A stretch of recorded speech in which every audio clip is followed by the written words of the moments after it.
setiap orang atas dasar kesadaran atau juga mungkin tradisi, kebiasaan. Kesadaran itu atas dasar motif keimanan dan sebagainya, atau mengikuti tradisi saja, orang puasa ikut tradisi orang tua dan seterusnya. Atau mungkin juga akan karena hasil dari apa yang dia pelajari, ternyata puasa ini bukan hanya kepada umat Muslim atau Islam, atau ajaran Islam saja, tetapi sebenarnya terah dari atasnya saja, yang dari para nabi dari awal, sejak Nabi Adam pun itu sudah puasa itu dilakukan.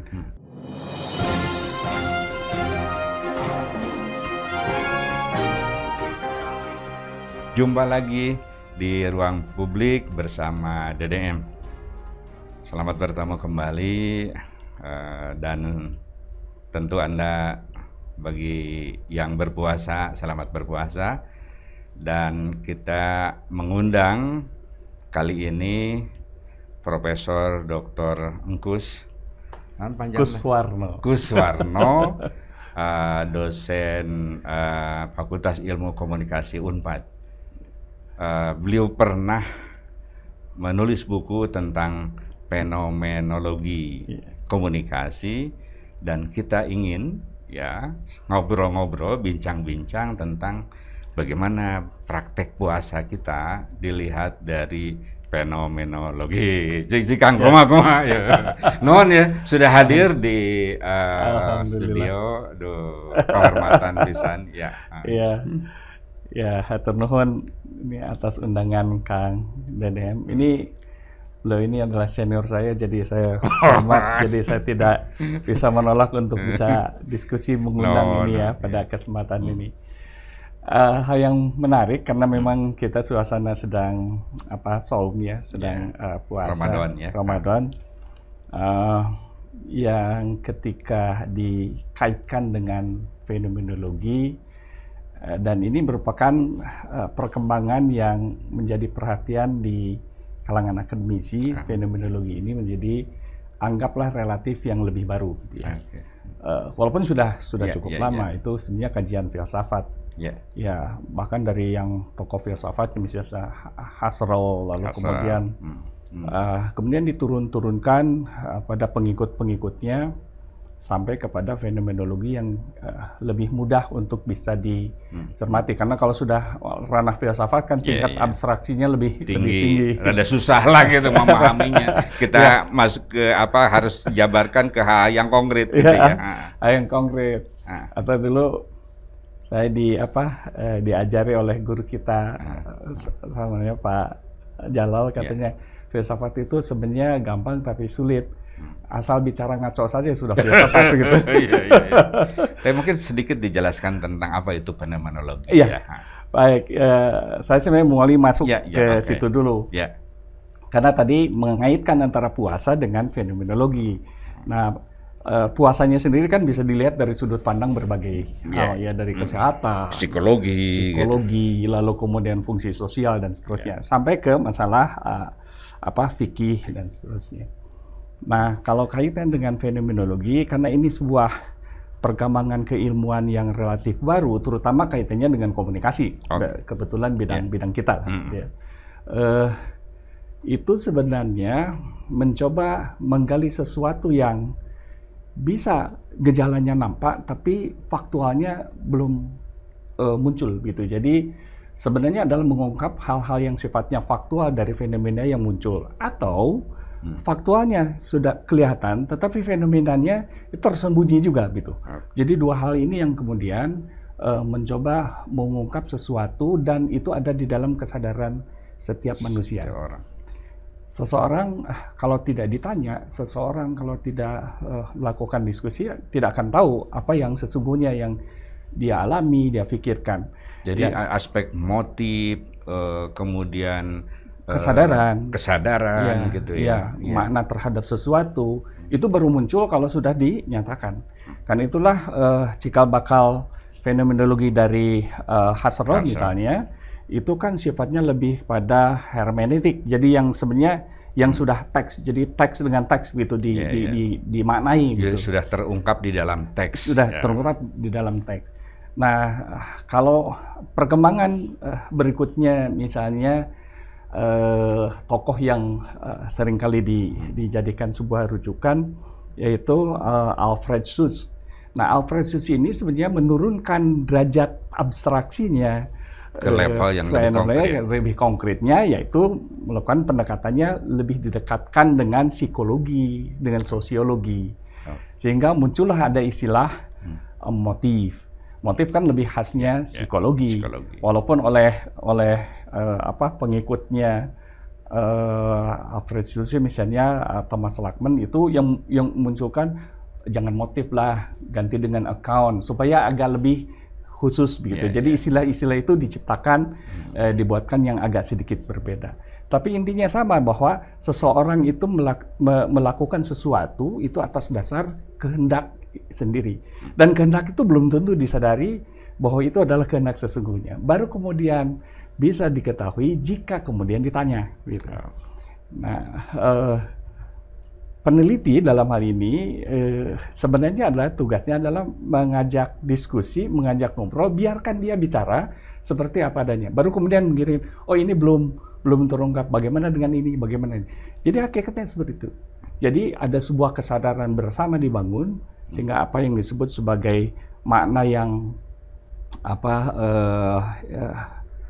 dua hal, jadi bukan makna itu hanya sendirian, tetapi makna yang berbagi gitu. Intersubjektif. Jadi intersubjektif ini sebenarnya kata kunci komunikasi sebenarnya, dialog, kan? Dialog gitu.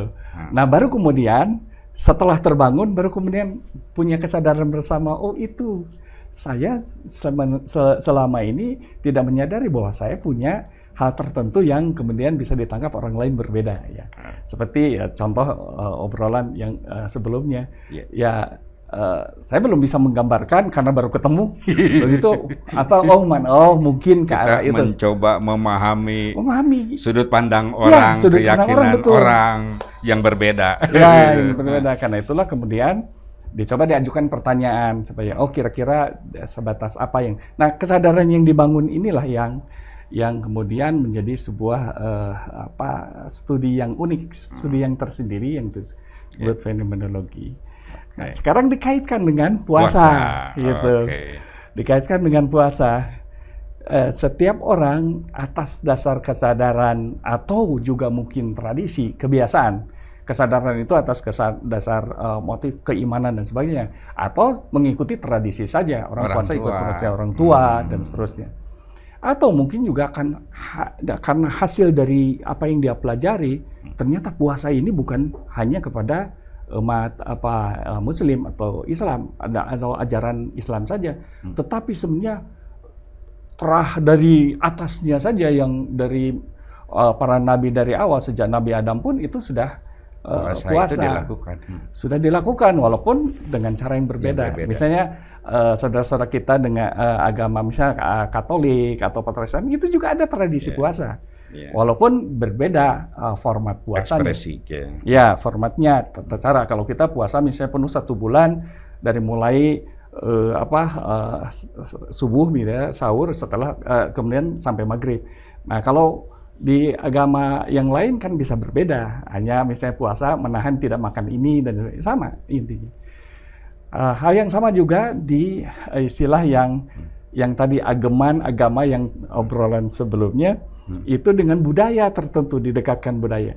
Ada orang yang mungkin dalam konsep Islam tidak terlalu terbiasa dengan sholat, maksudnya tidak membiasakan sholat, tapi kalau puasa itu seperti hukumnya wajib. Gitu. Nah, ada yang dia punya motif-motif tertentu. Misalnya puasa orang yang sakit gitu obesitas gitu. Wah, saya harus mengurangi gitu. Momentum nih puasa Ramadan. Gitu.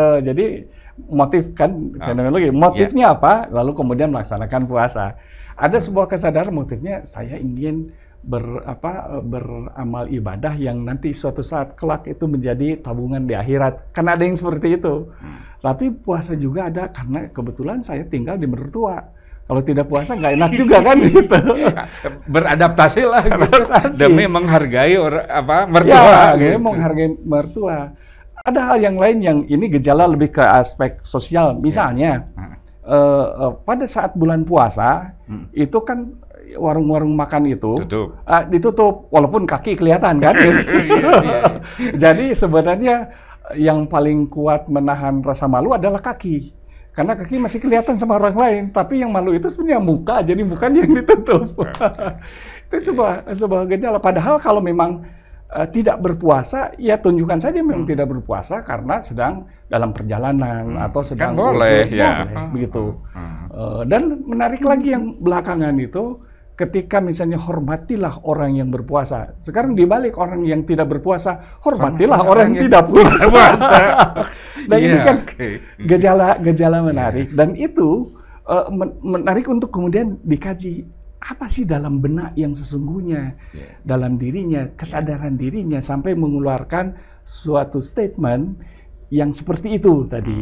Misalnya kalangan yang menghormati yang tidak puasa, berarti peluang akan besar bahwa dirinya adalah tidak puasa.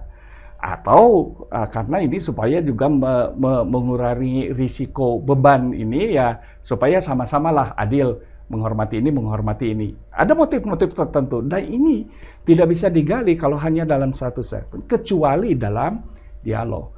Nah, fungsi-fungsi riset kaitannya dengan fenomenologi itu tidak bisa tercapai kalau kemudian tidak melalui sebuah dialog begitu. Ya, gitu. Saya khusus dalam Ramadan ini membuat program mengundang orang-orang yang memiliki tradisi puasa dengan anutan agama yang berbeda-beda. Ada Katolik, ada Protestan, ada agama nenek moyang, ada Buddha nanti. Maksudnya bukan mau menggelapkan atau mendistorsi atau membuat iman Muslim goyah misalnya. Tetapi ingin selama ini kan orang Islam itu selalu hormatilah orang yang berpuasa gitu. Artinya kan orang umat Islam harus dihormati ketika berpuasa. Tapi kan etik Islam juga menyatakan hormatilah orang lain gitu yang tidak puasa gitu. Atau orang yang memiliki tradisi puasa dengan keyakinannya yang masing-masing. Untuk apa itu motifnya? Pencerahan. Dan puasa itu tentu bagian dari tadi ada komponen belajar, bukan hanya menahan diri. Kira-kira gitu. Dan mohon maaf saya potong. Jadi program yang tadi disampaikan Kang Dedem ini merupakan salah satu langkah, sebenarnya langkah fenomenologis. Jadi tradisi di dalam kajian fenomenologi. Artinya mencoba memahami dari satu komunitas tertentu dalam melaksanakan satu momen tertentu seperti puasa tadi. Nah, sebenarnya hakikat fenomenologi seperti itu. Itu fenomenologi kalau dalam kajian akademisnya itu sebenarnya adalah menceritakan biografi sekian banyak orang gitu. Nah, beda dengan kalau dalam rujukan bukunya Creswell itu, beda antara biografi itu hanya seorang, dan fenomenologi, several individuals. Jadi, kalau ada sekian banyak orang dalam satu komunitas dan kurang lebih sama, maka itulah studi fenomenologi. Tapi kalau sendirian, ya biografi gitu. One, many gitu ya. One dan many. Nah, ini biografi yang many itu. Betul. Fenomenologi. Ya, momennya adalah puasa, tapi bisa dilihat dari sudut pandang agama yang berbeda. Nah, agama kan sebuah komunitas gitu. Jadi bisa nanti akan diketahui komunitas ini memandang puasanya seperti apa, tradisinya seperti apa, termasuk juga motif, termasuk juga sebuah kesadaran, terus kemudian ajarannya bagaimana diturunkan kepada keturunannya, kepada anak cucunya dan seterusnya. Nah, kalau di kita kan ada tadarus, ada kemudian pesantren kilat dan sebagainya. Bagaimana juga yang di agama yang lain. Setelah buka ikut taraweh, ada ceramah gitu ya. Ada ceramah. Katanya kalau taraweh memang sunat tidak. Tapi yang wajib itu mendengarkan ceramahnya. Ada yang itu dari sudut fikihnya gitu ya. Tapi mungkin juga agama yang lain seperti misalnya keharingan atau yang tradisi lah gitu, yang tadi disebut agama menurut keyakinannya itu Sunda Wiwitan. Sunda Wiwitan, keharingan, atau misalnya agama yang lain Hindu, Buddha, itu kan yang dikembangkan oleh komunitas-komunitas berdasarkan keyakinannya. Dan itu peluang akan semakin kaya pengetahuan kita karena kita mengkaji, melihat, mendengarkan dari apa yang mereka sebenarnya lakukan gitu. Sehingga ujungnya kita akan lebih bisa menghargai bagaimana tadi orang yang tidak berpuasa dalam pengertian Ramadan. Karena pengertian puasa itu sebenarnya dalam konteks menghormati itu adalah puasa Ramadan. Sebenarnya kalau puasa Senin Kamis kan tidak diminta menghormatilah orang yang berpuasa kan. Malahan yang puasa Senin Kamis itu ketika orang makan, aduh gimana bisa ya? Bisa batal kan? Demi menghargai yang ngajak kan. Tinggal diganti lagi yang puasa Senin hari. Ada yang menarik ini yang puasa itu Pak. Iya. Jadi mulai pagi siang udah mikir tuh buka tuh apa, beli inilah, beli itulah, sampai pas mau buka tuh setumpuk makanan kan gitu. Oh itu mungkin pengalamannya, motifnya mengganti. Yang tadi yang lapar dari pagi sampai sore itu dengan makanan yang tadi sekarang gitu, gitu ya. Jadi itu motif lebih ke mungkin disebutnya puasa orang awam mungkin gitu ya. Awam atau balas dendam. Balas dendam. Karena siang harinya nggak makan, malam harinya ditumpuk. Tapi akhirnya tidak masuk juga semua gitu, hanya beberapa saja karena ada keterbatasan rasa kenyang dan sebagainya. Itu puasa orang awam. Tapi juga ada yang disebut puasa itu misalnya menahan diri jangan marah kalau sedang puasa ini. Jadi simpulannya kalau berdasarkan logika, kalau tidak berpuasa boleh marah gitu. Jadi kan begitu. Kan kalau dengan menggunakan dan itu bisa digali apa pemahaman jangan marah pada saat bulan Ramadan atau pada saat puasa. Apakah maknanya kan puasa itu katanya madrasah ruhaniyah, jadi sebagai bentuk latihan untuk 11 bulan kemudian.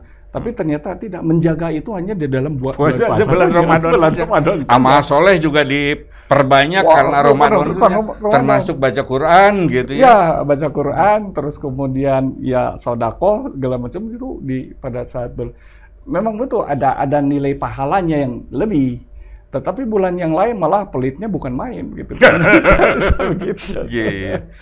Nah ini menarik gitu untuk bisa dikaji. Dan itu hasil akhir dari kajian fenomenologi adalah sebuah profil, sebuah potret gitu. Nah dengan momen seperti ini dan sudah mengundang beberapa itu, saya kira itu akan menjadi sebuah pengetahuan dan sudah melakukan sebuah langkah-langkah fenomenologis. Dan ini ada potret. Satu realitas dilihat dari banyak perspektif. Iya, betul.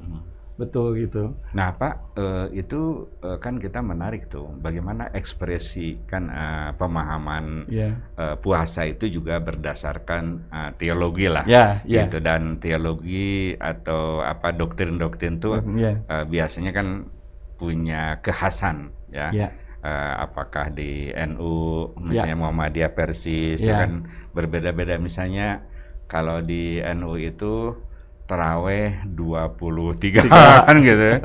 Kemudian karena lama tapi cepat gitu. Yang penting kan secara fikih itu terpenuhi. Kedua misalnya baca Qur'annya. Nah, tapi misalnya untuk ceramah kalau ada ceramah setengah jam, terlalu lama gitu ya. Sehingga ketika ikut satu masjid itu, ini terlalu lama, pindah lagi. Pindah ke masjid yang lain gitu. Nah, tapi misalnya untuk yang modernis, katakanlah misalnya Muhammadiyah, Persis itu. Nah, kelihatannya aspek kognitif mencari ilmu itu cukup menonjol. Ini hanya stereotip aja dan mungkin terlalu disederhanakan ya. Tapi misalnya tadi ceramah-ceramah itu ditingkatkan di ini.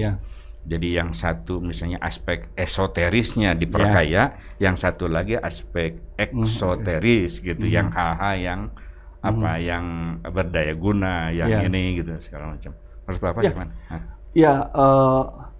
tadi langkah-langkah yang dilakukan ini adalah sebuah kajian fenomenologi dan hasilnya adalah sebuah profil. Jadi itu kan baru asumsi kita melihat fenomena ya gejala itu faktualnya kan itu yang harus diungkap. Atau lihat faktanya seperti ini, apa gejala sesungguhnya gitu kan, dibolak-balik seperti itu. Jadi baru kemudian ketahuan setelah peristiwa itu dilampaui, ditanya, oh ternyata itu maksudnya. Seperti sholat kenapa 23 rakaat? Ternyata kalau seperti lomba lari 23 itu lebih cepat selesai ketimbang yang 11 misalnya itu. Karena yang 11 itu panjang-panjang gitu. Kalau apalagi kalau zaman Rasulullah itu bisa berapa itu 1 juz gitu, 2 juz untuk 1 rakaat. Berat gitu. Berat. Dari mulai saya sampai sahur itu salatnya. Nah, disebutnya qiyamul lail. Ya kalau yang sekarang kita istilahkan tarawih karena pada zaman Rasul kan tidak disebut tarawih kan walaupun ikut pernah 1 kali dan tidak menjadi supaya tidak punya dianggapan bahwa itu menjadi sebuah wajib. Baru kemudian para sahabatnya yang meneruskan. Nah, itu kan jadi nanti ada Nah, ada hal yang lain lagi yang uniknya dalam studi fenomenologi adalah peneliti punya kewenangan untuk memberikan sebuah identitas yang baru ketika menemukan, maksudnya satu penamaan, mengkategorisasi gitu. Apa yang disebut tipikasi atau tipologi. Kecurigaan awal, asumsi awal yang seperti tadi, apa stereotip dan sebagainya, itu harus masuk dulu ke keranjang dulu, simpan dulu deh, jangan nanti munculkan apakah betul ini, simpan dulu, terus kemudian berjalan ternyata kalau itu dimunculkan, oh iya, dugaan itu memang tepat setelah mendapatkan pernyataan dari yang kita tanya gitu. Ya, saya ingat konsep bracket itu ya. Bracketing, betul. Bracketing. Ya, jadi di bracket. Harsel itu apa itu? Konsep bracketing setelah itu dimunculkan. Bahkan katanya kalau mendahului asumsi atau dugaan-dugaan, terus kemudian kita mengikuti dugaan, itu sebenarnya bukan tradisi fenomenologi, itu tradisinya kritis. Paradigmanya kritis. Jadi digali itu karena ada kecurigaan ke arah itu. Tapi kalau fenomenologi tidak, malah membiarkan suruh saja bicara sendiri tanpa kita tanya, biarkan. Tapi itu akan sedikit informasi yang kita dapatkan. Tapi kalau kemudian dipancing dengan pertanyaan ini dan akhirnya ya disimpan, nah dugaan kita baru dimasukkan setelah pernyataan itu dibuat. Nah, istilah yang tadi bisa saja dalam tradisi Muhammadiyah, tradisi di Persis atau NU itu ditemukan istilah baru menurut hasil dialog ini, dan itu menarik. Dan akhirnya secara kognitif kan menambah juga pengetahuan kita, selain juga punya identitas baru, menambah pengetahuan. Tidak kemudian akhirnya mempengaruhi akidah atau fikih dari masing-masing, tidak. Kita hanya kajian-kajian memotret apa yang sesungguhnya terjadi gitu. Tanpa harus mendistorsi atau mendekonstruksi doktrin-doktrin gitu ya. Tidak harus mempengaruhi. Sama seperti kita ingin tahu sih sebenarnya puasanya orang yang bukan Islam gitu. Pada saat bukan bulan puasa mungkin ada saat-saat tertentu. Kan selama ini informasi minim. Kecuali memang yang dekat, yang selama ini mungkin atau keluarga atau apa. Tapi hampir yang masyarakat Muslim kebanyakan itu kan tidak tahu secara persis seperti apa pengalaman dulu puasa mereka itu. Gitu. Secara teoritis ya, makin sering orang dari tahun ke tahun puasa, maka dia bukan hanya tadi suci dalam pengertian vertikal, dan itu kita tidak tahu, tidak bisa menyentuh itu. Tetapi secara sosial akan lebih baik, misalnya dalam konteks berbangsa atau berorganisasi atau dia di kantor atau di mana, tentu misalnya lebih memperhatikan orang lain atau misalnya tidak korupsi. Nah, ini kelihatannya kalau dikaitkan dengan puasa yang dari tahun ke tahun. Ini gimana pendapat Bagus? Jadi gini, apakah berkorelasi gitu atau belum? Dari awal sejak kecil diberitahu bahwa hakikat puasa itu, bahkan puasa itu kan melatih kejujuran. Artinya ketika ada makanan halal saja kan tidak dimakan. Pada saat baik disaksikan orang lain atau tidak disaksikan. Nah itu dari kecil kan dia awal. Karena dalam pemahaman kita bahwa puasa itu hanya untuk Allah. Jadi bukan untuk yang lain gitu. Bahkan kalau kemudian ketika ada yang lain itu sudah ada berkurang nilai pahalanya, walaupun dalam pengertian menjalankan puasanya sah puasanya, tetapi nilai pahalanya secara fikih secara fikih gitu. Ya jadi nah ketika ada efek yang lain setelah bulan Ramadan kan 1 bulan ke 11 bulan yang berikutnya, apalagi usia kita misalnya sudah the 60 ya, begitu sudah mulai 60 berarti generasi baby boomer kita mah. Dari 50 60 tahun artinya sudah 60 kali atau 50 kali itu melakukan puasa. Apakah kemudian peningkatannya meningkat derajat kedua, derajat ketiga dan seterusnya meningkat begitu eksponensial begitu ke atas, atau memang datar saja dari mulai usia akil balik 15 tahun misalnya itu sampai usia 60 tahun begini saja. Jadi tidak ada sebutnya mungkin efek sosialnya atau ada rasa kepedulian pada yang lain atau infaknya, sedekahnya, atau tetap saja karena diawali dengan kegiatan-kegiatan rasa-rasanya puasa atau tidak puasa ya sama saja begitu. Nah itu akan terlihat ketika fungsi itu disaksikan oleh orang lain. Saksikan orang lain. Oh ternyata sekarang dulunya pelit kok kelihatannya sekarang berehan itu begitu mudahnya mengeluarkan. Nah berarti itu bisa jadi karena dia mendapatkan langsung karena dari Allah itu kamu jadi orang baik karena mengeluarkan harta demi di jalan Allah misalnya gitu akibat puasa. Nah seperti perubahan seperti itu bisa ditelusuri dengan pendekatan ini, dengan pendekatan fenomenologi tadi. Karena inti dari fenomenologi juga itu adalah histori. Jadi ada masa lalunya seperti apa ditelusuri sampai kemudian yang masa kininya seperti apa. Ya jadi kalau ditelusuri misalnya gini. Kita kan bangsa kita ini mayoritas Muslim gitu ya. Maka secara teoritik gitu atau hipotetis dengan tadi hubungan vertikal yang makin kuat gitu dan praktek pengalaman puasa yang terus-menerus mestinya itu berkorelasi pada pengurangan korupsi misalnya. Mestinya berkorelasi dengan solidaritas yang semakin erat gitu, konsep gotong royong lah atau apa. Nah cuma yang kita lihat, kita rasakan faktualnya belum gitu Pak. Nah apakah ini kita menghipotetiskan bahwa puasa ini masih pada level gugur kewajiban, kewajiban gitu, belum pada pengalaman fenomenologis. Oh iya. Bahwa saya ketika puasa itu berimplikasi pada perbaikan diri, tetapi juga semakin ingin semakin baik dengan orang lain dan tadi tidak melanggar apakah itu etika. Kan sekarang elit-elit politik tuh lagi digugat soal etika gitu Pak. Korupsinya yang tadi antara zaman Orde Baru dengan sekarang malahan jadi seperti makin tinggi sekarang.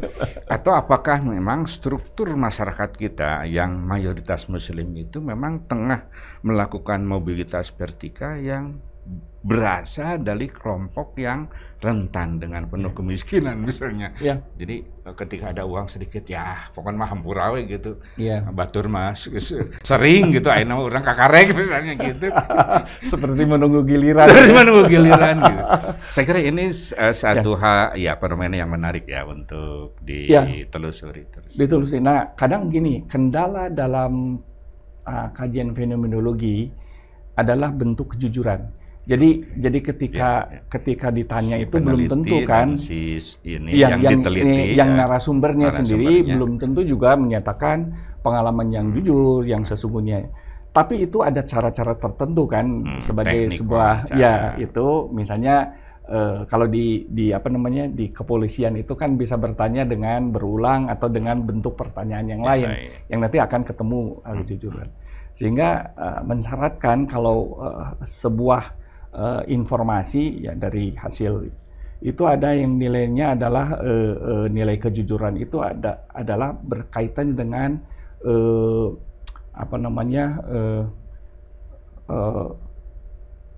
bahwa dia bercerita tentang dirinya, bukan dia cerita tentang orang lain itu seperti itu, bukan. Nah, karena dia kan pengalaman hidup dirinya, gitu.